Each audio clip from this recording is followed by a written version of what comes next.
Good day! This is our Meal of the Day, Episode 1. Kain po! Nagluto po ako ngayon ng ginisang alugbate na may tofu. Mas masarap po talaga pag palaging may sabaw pag kumakain. Para mas ganahan pa tayo, naghanda din po ako ng kimchi at seaweed salad. Mayaman po sila sa vitamins and minerals.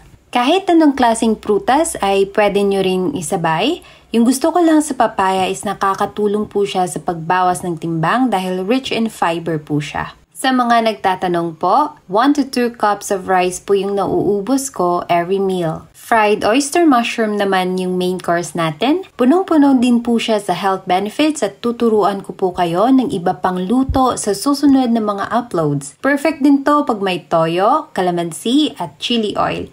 Pwede rin pong toyo, suka, at napakaraming sili. Nakakatuwa talaga yung pabanggin ko, meron siyang dalang buko galing sa bakuran nila.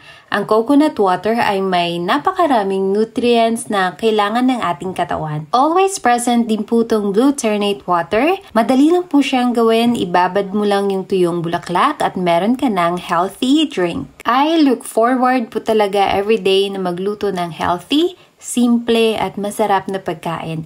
Nakaka-enjoy po kumain pag marami pong pagpipilian. It's always great to feel healthy as our body wants to be healthy all the time. You may want to try to incorporate some of these dishes sa diet nyo. And that's our meal of the day. Thank you for watching. Until our next meal together.